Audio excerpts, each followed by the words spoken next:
My name is Catherine Brown. I'm 37 years old, and I work as an accountant at a mid-sized company in Boulder, Colorado. What I'm about to tell you happened 4 months ago, in September 2024. That afternoon, around 3 p.m., I was sitting at my desk reviewing third quarter financial reports, my mind half focused, half drifting the way it always did when things were quiet. The office was calm, too calm. Then my phone vibrated. I glanced at the screen and my heart stopped. It was my daughter's elementary school. I answered before the second ring finished. "Mrs. Brown," the vice principal said, her voice tight and professional, "your daughter Avery has been taken to the hospital by ambulance." Everything after that felt unreal. I don't remember grabbing my purse. I don't remember walking to my car. I only remember driving. Too fast, hands shaking on the steering wheel, my chest so tight it felt like I couldn't breathe. Avery is 7 years old. She is my entire world. Her father, my husband, passed away in 2022. 2 years later, the ache still hasn't faded. Losing him didn't just make me a widow. It turned me into something else entirely. A woman who learned how fragile happiness really is. When I reached the hospital, the doctor was already waiting. After confirming I was Avery's mother, he told me the diagnosis: Kawasaki disease. I stared at him, not fully understanding. He explained patiently: blood vessel inflammation, high fever, potential heart complications if untreated. But they had caught it early. She would recover. I nodded, but my legs felt weak. When I finally entered her room, the sight nearly broke me. Avery lay there so small against the hospital bed. Her lips were dry and cracked. Her skin was pale, dotted with red rashes. Her eyes were swollen from fever and exhaustion. I took her hand. It was burning. That night, I texted my boss and asked for a week off. He agreed immediately. I thanked him, though my gratitude felt distant compared to the fear sitting in my chest. Around 9 p.m., as I tucked Avery in, she opened her eyes. "Mom," she whispered. "Yes, baby?" She hesitated, then asked softly, "Can you ask Grandma and Grandpa to come visit me?" The question stunned me. I sat on the edge of the bed. "Why do you want them to come?" Avery looked down at the blanket, her fingers twisting nervously. "When Anna was sick," she said, "Grandma and Grandpa came every day. They brought her gifts.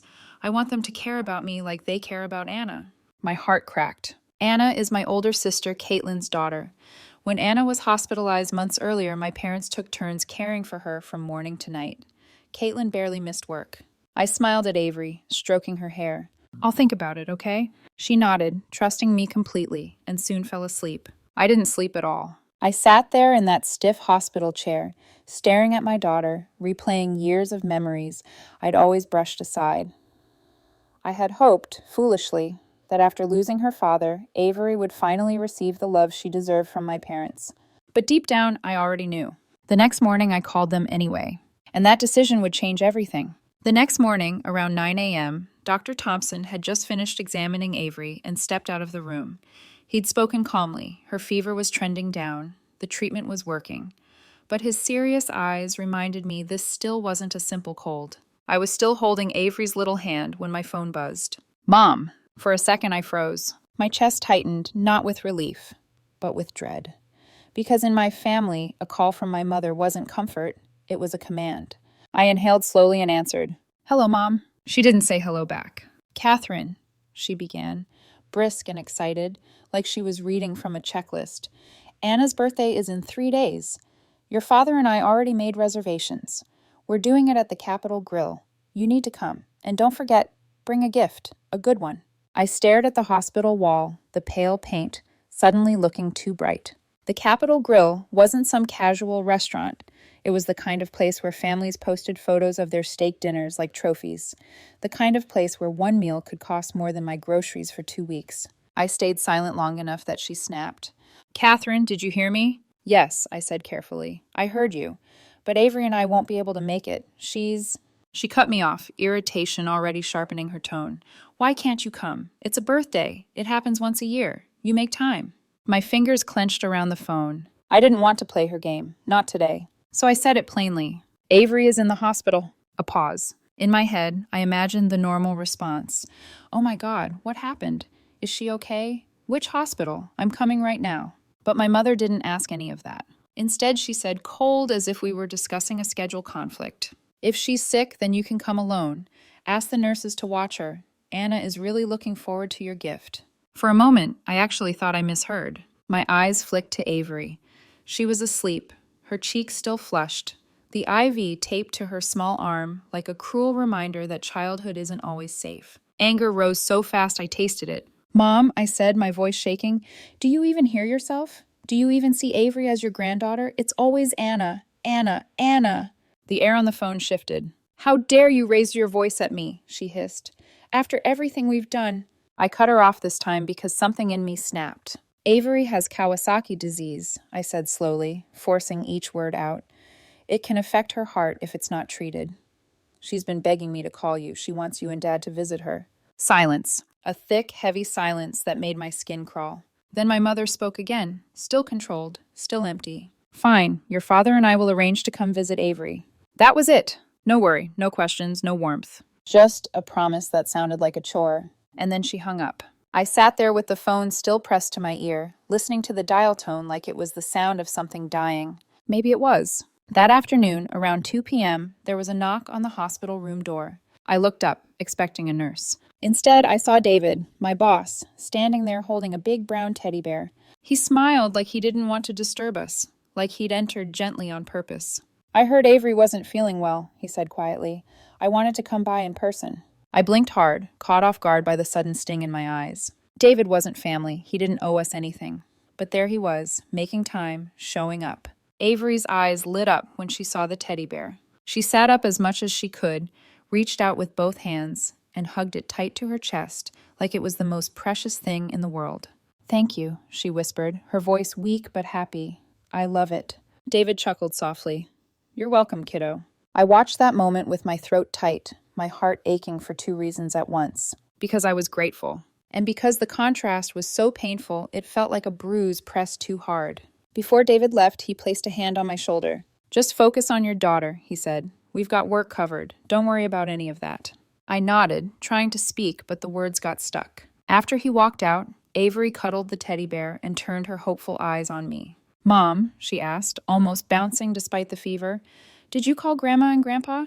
My stomach twisted. I hesitated just a second too long. Then I forced a smile that felt like it might crack my face. "I did," I said gently. "They're busy, but they promised they'll come visit you." Avery's face glowed. She hugged the teddy bear tighter. "I'm going to show them," she whispered proudly. "I'm going to show them my new bear." My heart clenched so hard it almost hurt to breathe, because I knew I was gambling with her feelings, and I was terrified I'd lose. That day passed. Then the next. Then the next. No grandparents. No calls. No texts. I called them. Once, twice, 6 times, straight to voicemail. I sent messages, no reply. It wasn't just that they didn't come. It was that they vanished, like Avery and I weren't worth acknowledging. Every morning, Avery would ask, "Are they coming today?" And every day, her eyes would flicker with hope, then dim a little when I said, "Maybe later." By the 3rd day, even her smile looked tired. That night, after I tucked her in, I sat alone in the corner chair, staring at the hospital room shadows. I told myself not to check social media. I told myself it would only make me angry. But my thumb moved anyway. And then I saw it. A notification from my mother's page. A new post. I clicked. And the moment the photos loaded, the blood in my body went ice cold. They weren't coming. They were celebrating. Anna's birthday party. Lavish cake. Fancy restaurant. Everyone dressed up. My parents sitting on either side of Anna, smiling like they'd just won the lottery. Caitlin standing behind them with her husband Matthew, looking proud. And I knew exactly where they were. Less than 10 minutes from this hospital. 10 minutes. That's all it would have taken for them to come to see their sick granddaughter. But they chose candles and cake over Avery's hospital bed. Avery's tiny voice echoed in my mind. I want them to care about me like they care about Anna. Something in me hardened. Not just anger. Something colder. Something that felt like a decision being born. And then, as if the universe wanted to make sure I truly understood what my place was in their hearts. At 8 p.m., my phone buzzed again. A message from Mom, a bank account number. And beneath it, "Anna's birthday party cost $2,500. Your share is $1,000. Transfer it tonight." My hands started shaking. Not from fear, from fury. Avery lay behind me, asleep, still fighting a disease that could affect her heart. And my mother was demanding money for a party we weren't even invited to. I stared at the screen for a long time. I typed a response. Deleted it. Typed another. Deleted it again. Because no words felt enough. So instead, I stood up silently, walked out of the hospital room, and headed toward the nurse's station. I found Stephanie, the nurse who'd been caring for Avery since we arrived. She was in her 30s, warm-eyed, the kind of person who spoke softly even when the hospital was chaos. "Stephanie," I said, my voice tight, "can you watch Avery for a couple hours? Her condition is stable. I just need to handle something." Stephanie didn't ask questions. She only nodded. "Of course, go." I thanked her, grabbed my keys, and walked toward the parking lot with my heart pounding like a war drum. During the entire 10-minute drive to my parents' house, I kept hearing Avery's hopeful voice and seeing those smiling party photos. By the time I pulled up to their gate, my hands weren't shaking anymore. They were steady, because whatever happened next, I was done being the one who swallowed the hurt. I stepped out of the car, marched up the steps, and rang the doorbell. Once, twice, 3 times, hard enough to make it echo. A moment later, the door flew open. My mother appeared, face twisted in annoyance. "Who's being so Then she saw me, and her expression changed, anger turning to surprise, then something like worry. "Catherine?" she stammered. When did you get here?" I didn't answer. I walked straight past her into the house. And what I saw in that living room was about to turn my heartbreak into something else entirely. The living room looked exactly the same as it always had. Same brown leather sofa, same glass coffee table, same family photos on the wall, most of them featuring Caitlin and Anna, smiling brightly at birthdays, graduations, holidays. My father sat on the sofa with a glass of red wine in his hand, legs crossed, like this was just another peaceful evening. Caitlin sat across from him, her posture relaxed, confident. Her husband, Matthew, hovered beside her, eyes glued to his cup like he wished he were invisible. And Anna. Anna was sitting on the rug, surrounded by new toys, bright, expensive ones, laughing softly to herself. The laughter died the moment they noticed me.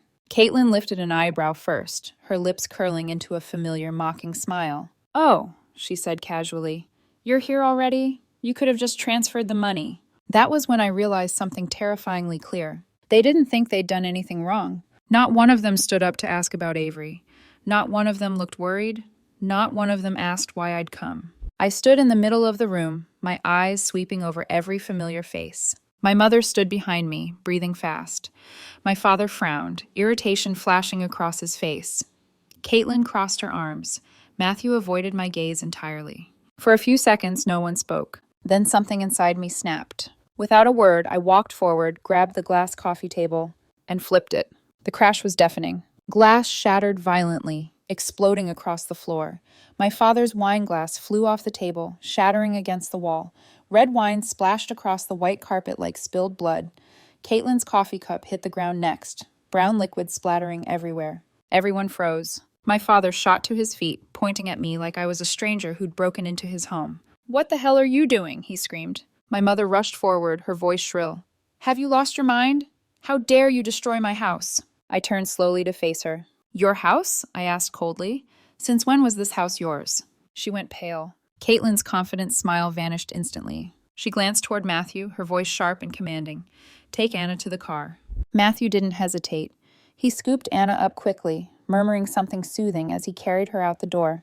When it closed behind them, the room felt suffocating. Just 4 of us left. My parents, my sister, and me. "You people are unbelievable," I shouted, my voice echoing off the walls. "My daughter is lying in a hospital bed waiting for you, hoping you'd show up. And what do?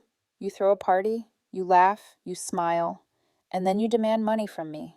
My mother screamed back, panic turning into defensiveness. "We didn't want to catch the disease." I spun toward her, disbelief crashing into rage. "Catch it?" I asked sharply. "Who told you Avery's disease was contagious?" Her eyes flicked instinctively, straight to Caitlin. Caitlin stiffened. "Well," my mother muttered, "Caitlin said it was very contagious." I laughed. Not because it was funny, but because it was so absurd it hurt.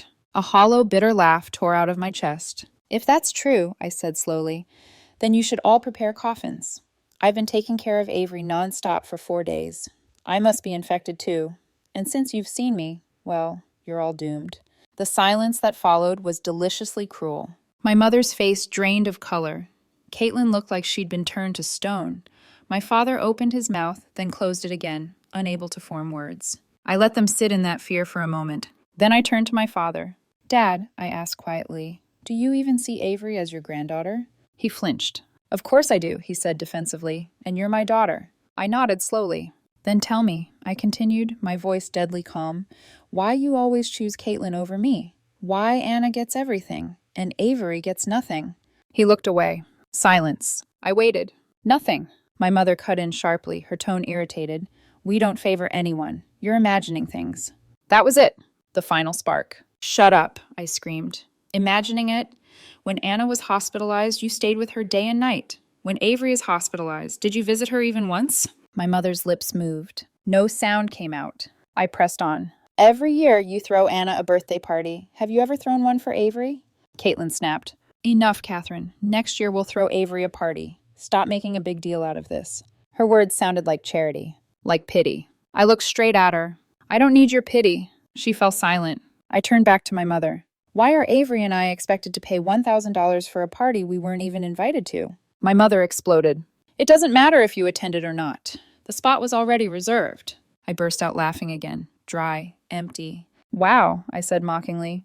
Then lend me $10,000. I'll throw a celebration party for Avery once she recovers. My mother froze. The room went dead quiet. No one apologized. No one admitted fault. They stared at me like I was the villain. Then my father stepped forward, trembling with rage. Get out, he yelled. I don't have a daughter like you. I smiled.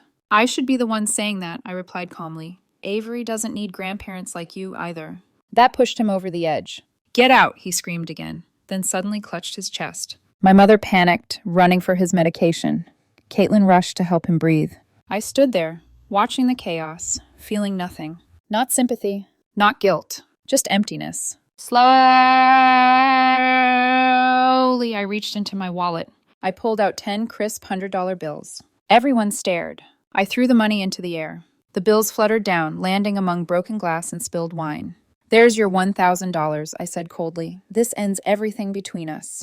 My mother stared at the money like it was poison. My father still tried to shout, breath ragged, but I'd already turned away. Behind me, his voice cracked. Come back here, you ungrateful girl. I didn't look back. Each step toward the door felt like shedding a weight I'd carried my entire life. Outside, Matthew stood near his car, glaring at me with hatred. I didn't care. I got into my car and drove away.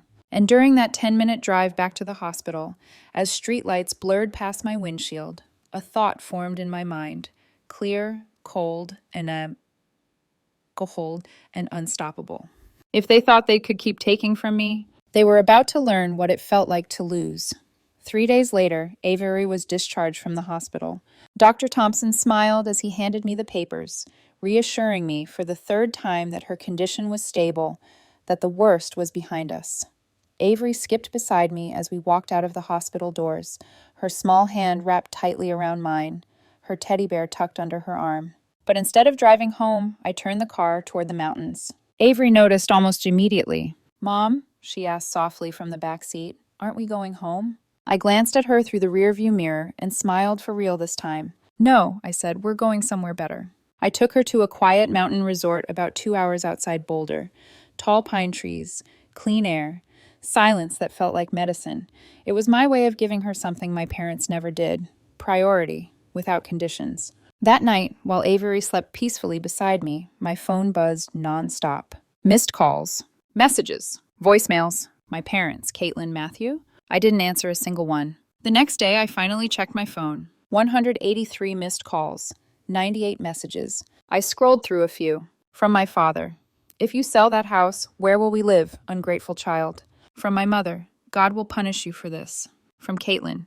You can't sell the house. Mom and Dad live there. I laughed quietly, because they were finally scared. The house they lived in, the one they loved to call theirs, was never truly theirs. It belonged to Caitlin and me. 10 years ago, when our grandfather passed away, he left that house to us equally. 50% to me, 50% to Caitlin. Our parents had already lost the other house Grandpa gave them due to a failed business venture. Back then, I agreed to let them live in the inherited house rent-free. Back then, I still believed family meant something. Now I believed in protecting my child. I called Brian, a lawyer specializing in property disputes, and an old college friend who knew exactly how meticulous I could be when I made up my mind. Within days, he filed a petition with the county court requesting a forced sale of the house. Under Colorado law, if one co-owner requests a sale and the other refuses, the court can order the property sold and the proceeds divided. A notice was sent. That's why they panicked. That's why they kept calling. I gave Brian full power of attorney. I didn't want to hear their voices again. 2 days later, Avery and I returned home. As I pulled into the driveway, my stomach tightened. They were there, all four of them, my parents, Caitlin, and Matthew, standing on my porch like they'd been waiting for hours. Avery stiffened beside me. She didn't smile. She didn't wave. She clutched my hand tighter. I got out of the car, positioning myself slightly in front of her without thinking. Protective instinct came naturally now. I pulled out my phone and opened the emergency call screen. Didn't dial yet, just held it up. "Leave," I said calmly, "or I call the police." They looked at each other. Then my mother stepped forward, her voice suddenly soft, almost unrecognizable. "Catherine," she said, "we came to apologize. We know we were wrong." My father nodded stiffly. "I should have come to visit Avery." Caitlin stayed silent. They turned toward Avery. My mother forced a smile. "Grandma's sorry, sweetheart. Grandma and Grandpa will make it up to you." Avery didn't hide behind me. She stepped forward. Her voice was small, but steady. "Go away," she said. "I don't forgive you." The words hit harder than any scream. My parents froze. They hadn't expected that. I placed my hand on Avery's shoulder. "I'll count to 3, I said coldly. 1. They knew I wasn't bluffing. My father sighed and turned away. My mother hesitated, regret flickering across her face. Real or fake, I couldn't tell. Then followed. Caitlin and Matthew left without a word. I watched them drive away. Then I knelt and hugged my daughter. "I'm proud of you," I whispered. Avery hugged me tightly. "I only need you, Mom." And for the first time in a long while, I believed that was enough. 1 month later, the court hearing took place. I didn't attend. I sat at home with Avery that morning, helping her color inside the lines of a picture book while sunlight poured through the kitchen window. I let Brian handle everything. I had no interest in seeing my parents' faces, hearing their excuses, or reliving the pain they'd already caused. The law at least didn't care about favoritism. That afternoon, Brian called. "The judge ruled in your favor," he said. "The house will be sold through public auction. Proceeds split equally. Also, your $50,000 in documented repair costs from 2018 will be reimbursed to you first." I closed my eyes. Not in triumph, in relief. Brian continued, his tone professional but edged with disbelief. "Your mother cried in court. Your father shouted that you were an ungrateful daughter. The judge shut him down." I thanked Brian and hung up. The house sold quickly. $450,000. After subtracting the $50,000 I'd spent on repairs years ago, the remaining money was split evenly. I received $250,000. Caitlin received $200,000. My parents received nothing. Through distant relatives, I learned what happened next. My parents were forced to move into a small, aging apartment on the outskirts of town, paying less than $1,000 a month. The space was cramped, the building old, nothing like the home they once boasted about. What shocked me most wasn't that. It was Caitlin. After receiving her share, she refused to let our parents live with her. She cut off contact entirely. No help, no support, no safety net. The golden child chose herself. I felt a strange bitterness settle in my chest. Not satisfaction, not joy, just a dull acknowledgement of how cruel irony could be. The people my parents sacrificed everything for were the first to abandon them. Avery recovered completely. No complications, no lasting damage. She returned to school, laughed with friends, stopped asking about Grandma and Grandpa. Their names faded naturally from our lives, like background noise turned off. I didn't bring them up. She didn't ask. After consulting Brian again, I took one final step. I presented everything to Child Protective Services and requested a restraining order against my parents and Caitlin. The court approved it. They are not allowed near Avery until she turns 18. I didn't do it out of hatred. I did it out of duty. Not everyone understood. Some relatives, people who'd only heard my parents' version of events, condemned me. They called me cruel, heartless, an ungrateful daughter. They said I pushed my parents to the edge. Maybe to them I did. But they never saw Avery lying in that hospital bed, asking every day when her grandparents would come. They never saw her eyes light up with hope, then slowly dim. They never heard her small voice say, "I don't forgive you." I did, and I chose her. I chose my child over people who only loved when it was convenient. Today, Avery and I live quietly, peacefully. I'm no longer alone either. During all of this, there was someone who stayed in the background, never pushing, never demanding, my boyfriend. He didn't try to fix things or take over.